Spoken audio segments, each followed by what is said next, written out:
Tonight, we want to talk about startups in India. It's been quite a fascinating journey, but is the dream run coming to an end?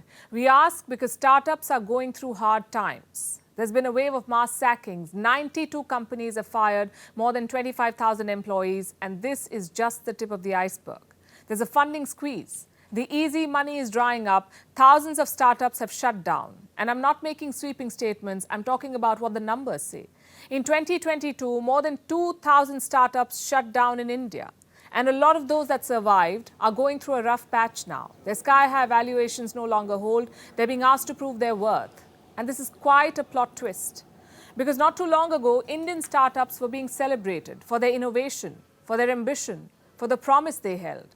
Now, many of them are struggling to survive. Tonight, we'll discuss why. Why are they under pressure? And is this trend unique to India, or is this the global story? We'll start with the problem, or the problems, because there isn't a single factor that is driving the collapse of startups. There's a combination of factors. Broadly, there are three challenges. Number one, the lack of funds. Number two, an inflated assessment of the market. And number three, broken revenue models. All three problems are interlinked. Let's take this one by one. With the first factor, the funding crunch. As of today, startup deals in India are at a 9-year low. Investors are tightening their purse strings. Again, let me show you the numbers. In February this year, one startup was being funded every 10 hours in India. Compare this to last year. One startup was being funded every 3 hours. Do you see the difference? Fewer projects are getting money and they're getting lesser money.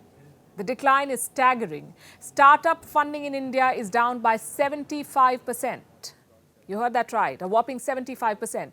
In 2022, Indian startups raised $11.9 billion in the first quarter. This year, $2.8 billion for the same period. What explains this fall? Economic uncertainty, that is the biggest factor, no doubt about it. The global picture is bleak. Investors are looking for a sure bet. They're taking fewer risks. And while this is a major factor, it's not the only one. Startups cannot just blame the environment. They must do some introspection too. Because the harsh economic climate has exposed their weak spots. That's the second factor on our list. They misjudged the market. Startups, especially internet companies, often talk about how big India's population is. 1.4 billion people, a growing middle class, increasing purchasing power. All of this is listed as an advantage. And companies raise money on the potential of India as a rising economic power, as a major marketplace, which it is. But they may have oversold it because not all Indians are buying their services. The population is more than 1.4 billion. There are 300 million consuming households in India. But out of these, only 10 million are responsible for 50% of the consumption. Let me repeat this. Just 10 million households in India contribute to 50% of all the consumption in the country. And where are these households? In the top 30 cities. Look at the numbers again. This is the target audience for most Indian startups. So the real market is in fact much smaller. And that's what a lot of companies get wrong. CEOs have admitted to making this mistake. Case in point, ShareChat. It's a social media platform. In January this year, they fired 20% of their staff. ShareChat CEO Ankush Sachdeva wrote an email to his team. He explained the layoffs, and this is what he said, I'm quoting, "In hindsight, we overestimated the market growth in the highs of 2021. And this is just one example. I'll give you another one. Nitya Sharma, CEO of Simple. It's a buy now, pay later app. They fired 25% of their workforce. And just like ShareChat, this company too overestimated the market. Allow me to quote again. The growth we were expecting in the e-commerce space in the next 2 years was definitely an optimistic assessment. This seems to be the story across the board. Companies are getting a reality check now, and the startup space is no longer about building the next big thing. It's about proving that they have a viable business. Which brings us to factor number 3, the lack of focus on fundamentals. Startups are infamous for burning cash. It's a business model that relies on taking loss in the short term with the promise to make money in the long term. Well, not anymore. With funding squeezed and competition growing, startups must demonstrate profitability. They must turn a profit. Last year, 23 startups were declared unicorns. Do you know how many of these were profitable? Just 4. Also, what are unicorns? These are companies valued at $1 billion or more. So 23 new companies in India were valued at $1 billion, but only 4 of them were making a profit. And I do understand that valuation and profit are two very different things. But what does it say about their business model? With economies under pressure, investors want to see better books, especially for startups that have been funded before. And here's another figure worth noting. Late-stage startup funding has fallen by 52%. What are late-stage startups? These are companies that have had prior investors. Such companies are well known. Their products or services are already in the market, and now they're facing scrutiny. They must prove that they can make money. So all things considered, is the startup story over? Far from it, we say. Indian startups will recover. Right now they're sick, and the doctor's prescription is quite clear. Swallow the bitter pill, slash expenses, and make money.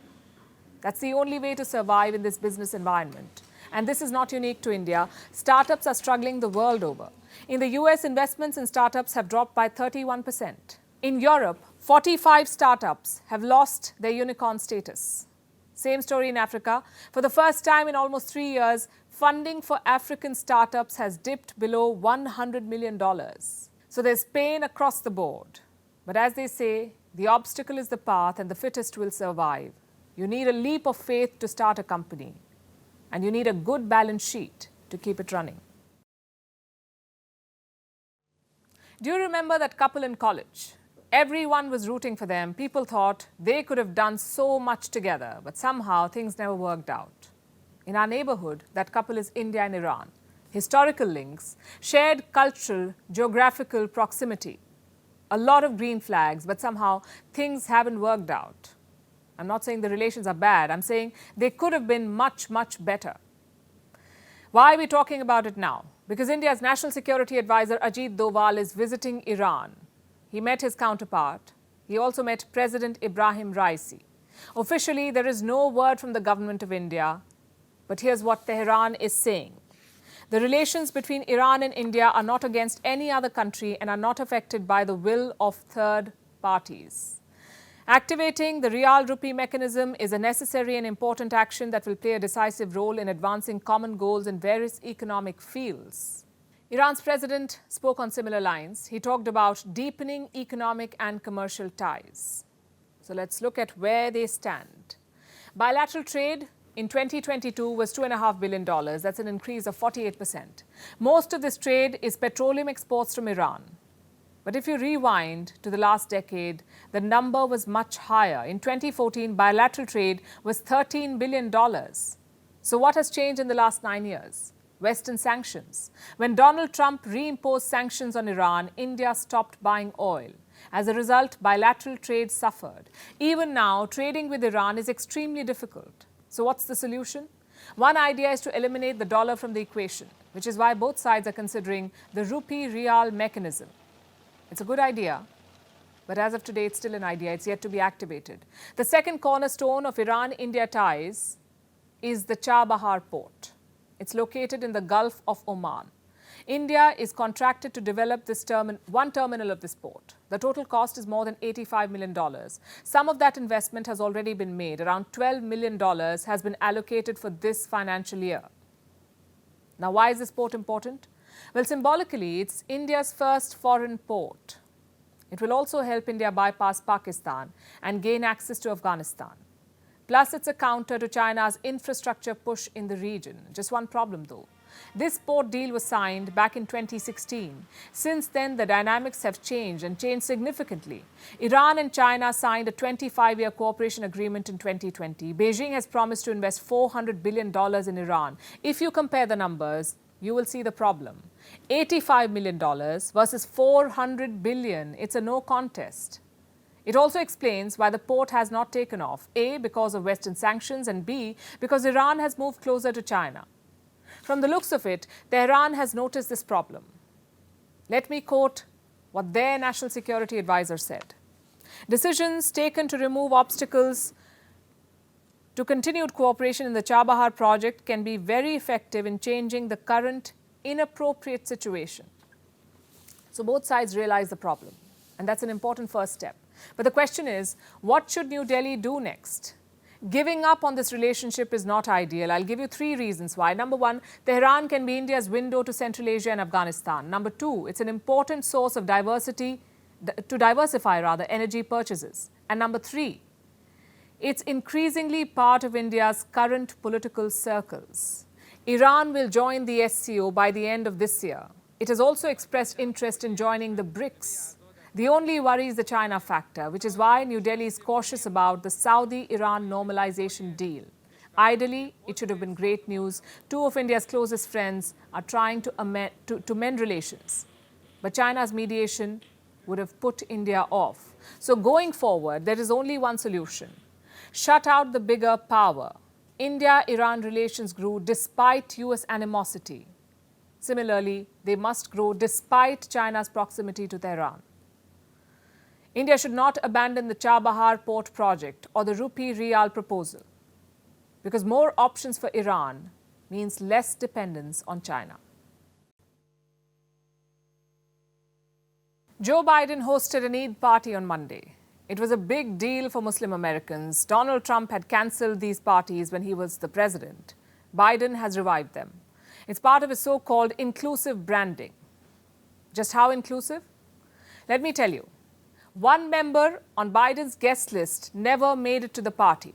The Secret Service called him and said, "Don't come." It wasn't just any member, though. It was the Muslim mayor of a city in New Jersey. Sounds fishy? Wait till you hear the details. Mohammad Khairullah is the longest-serving Muslim mayor in New Jersey. His first term began in the year 2001. Just before he was scheduled to reach the White House, the Secret Service called him. They said his security had not been cleared. Why? The Secret Service did not say. In fact, they still haven't. So Mohammad Khairullah returned home to New Jersey. Let me quote what he said later. "It left me baffled, shocked, and disappointed. It's not a matter of not going to a party, it's why I did not go. And it's a list that has targeted me because of my identity." What list is he talking about? The FBI has something called the Terror Screening Data Set. It has thousands of names, mostly Muslim.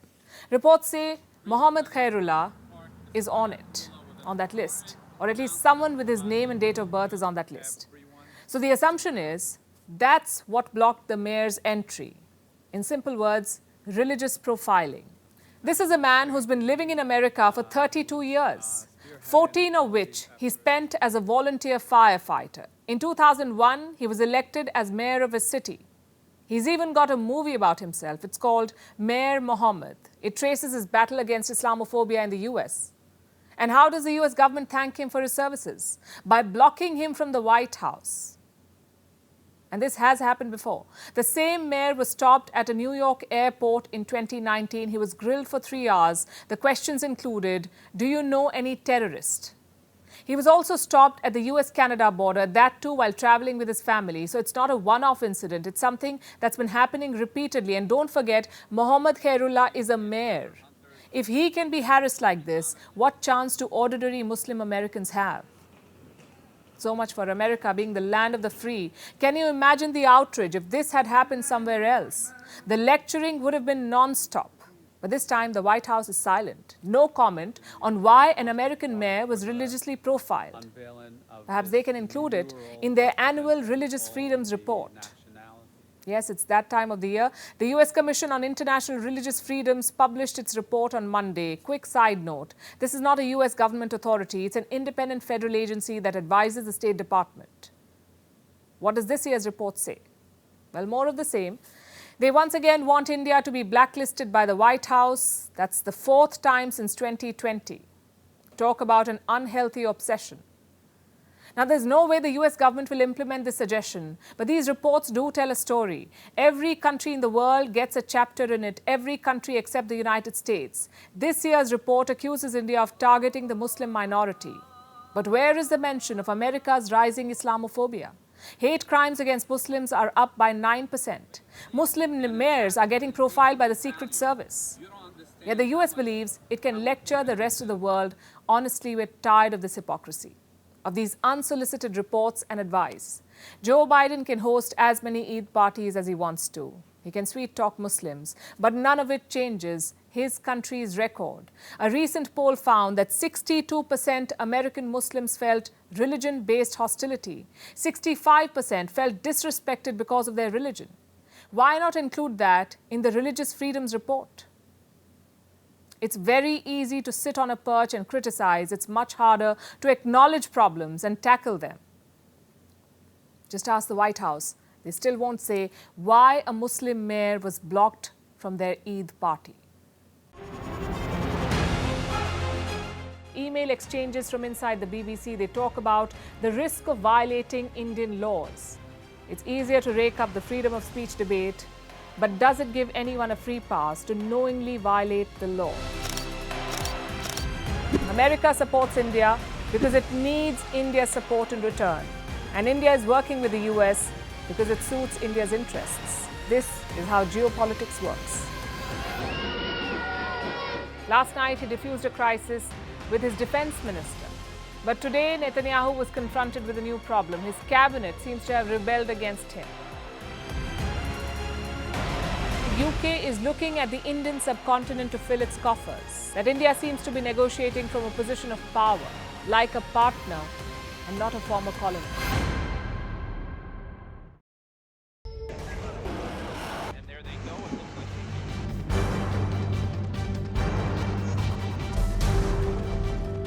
The US and Russia are dangerously close to an armed conflict.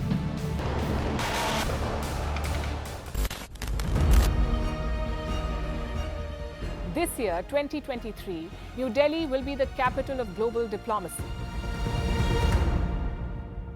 For a country as diverse as ours, with 88% of the population illiterate, it was a very big deal to write a constitution, and that too, the world's largest. Meanwhile, if we may, here's a Republic Day gift from India for the BBC. A list of suggestions for the BBC for their upcoming documentaries. Number 1, the Kohinoor and the colonial loot.